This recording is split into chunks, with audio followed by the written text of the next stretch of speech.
I've always held Castlevania in high regard. The jumping, whipping, and weapons all come together to form this radical package that ticks all my boxes. It's satisfying, spooky, and I've only actually played these ones.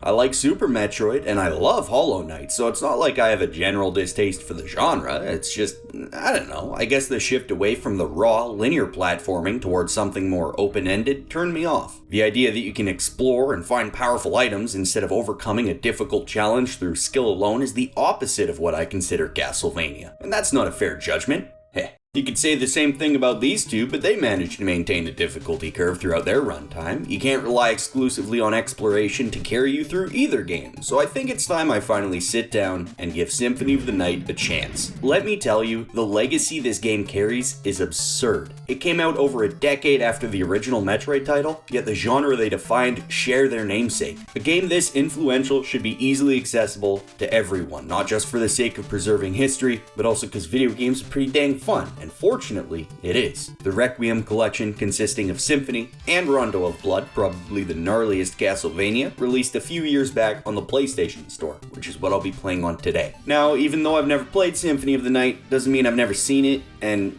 I don't know, these games always look weird to me. Like, what way are you going? What buttons are you pushing? The sprite work of the player character, Alucard, has always made the game look extremely floaty to me, like the entire game is an ice level, but once I got a controller in my hands, it was shocking how wrong I was. The movement itself is extremely well tuned. I ended up liking it more than Super Metroid. The tight controls combined with the weightless animation make this dude look and feel like a graceful combatant. The backdash always looked off to me, but after getting my hands on it, I love how it feels and impacts gameplay. In combat, it works as an agile maneuver to dodge attacks while maintaining your orientation, but more importantly, it also acts as your fastest form of human movement. It lends navigation a unique risk-reward dynamic. To be fast, you need to be facing away from whatever lies ahead, requiring you to be much quicker to respond to attacks, where you can play it safer, but slower, by always facing forwards. The backdash is one of many new additions, but it undeniably fits into Castlevania's simple but challenging gameplay, which is surprisingly well maintained in Symphony. The game is doubtlessly faithful to the elements that distinguish the original from its contemporaries. The way you're launched back by enemy attacks, hearts are still not health but ammunition, HP is recovered by food, candles, torches, and lamps have a chance to drop hearts and sub-weapons, which are still used by pressing up and attacking. Each sub-weapon has different effects and damage, ranging from absolutely pitiful to Jesus on a cross. On the topic of weapons, your main attack is no longer a whip, but a sword, and instead of upgrading by picking up a one of these, you can find other swords, or knives, or maces, clubs, and scepters throughout the castle, each with different stats and effects, and oh my god, look at this screen, it's like a JRPG, but I can assure you, you don't really need to pay attention to any of it, so long as you equip the clothes and weapons with the biggest numbers on them. One of the more substantial changes from the original set of games is the inclusion of save rooms. Instead of reaching invisible checkpoints you respawn at after dying, you need to stand under this polyhedron and press up to set a save, which would have been lovely to know before I died 15 minutes in and had to start all the way back at the intro. So, as it turns out, this game can actually be pretty tough. Dying sends you all the way back to the title screen where you need to reload your save data.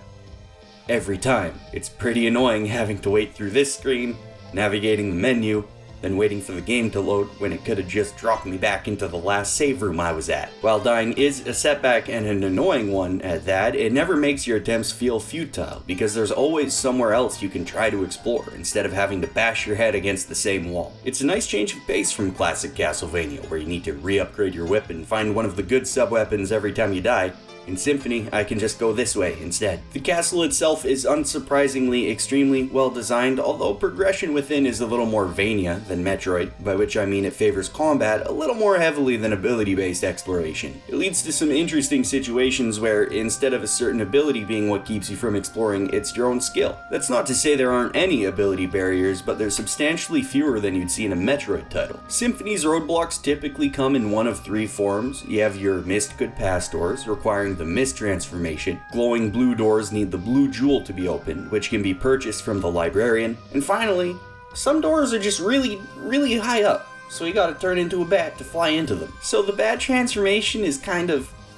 it breaks the game once you realize you can fly over almost every room, even late into the game. I think that for the most part, it could have just been replaced with a wall jump or some extra platforms to reach high up areas. There's actually a third transformation ability, turning yourself into a wolf, but you can't attack, and I honestly couldn't find any puzzle or section of the game that requires it. It's faster than backdashing, but controls infinitely worse, so I almost never used it. I would have preferred to see abilities with a little more versatility. Something like the Ice Beam out of Super Metroid is useful for both combat and navigation, but I can't think of any abilities that I found in Symphony that could be used in multiple ways. Now, there is one more obstruction, but it doesn't come in the form of combat or abilities, and I would consider it to be Symphony of the Night's Metroidvania moment. You know what I'm talking about. It's the one puzzle, one barricade that's so goddamn obtuse that no one without a Nintendo Power could figure it out. In Super Metroid is this room, the one you need to use a power bomb to blow up the tube. The one that has no indication that you can use a power bomb to blow up the tube. In Symphony is this one, right here. I was stuck for an hour before I ended up looking for a guide on what to do, but it turns out you just need to wait. And after a seemingly random amount of time has passed, this path opens.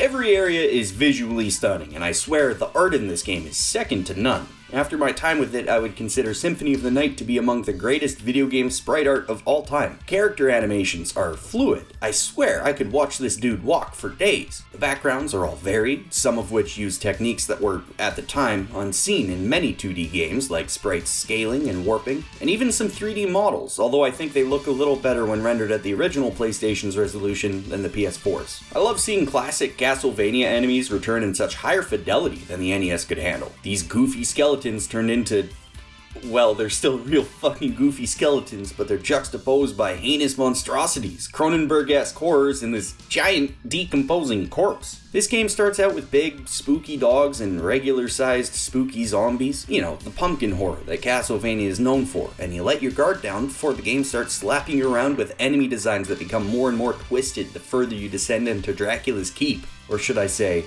ascend.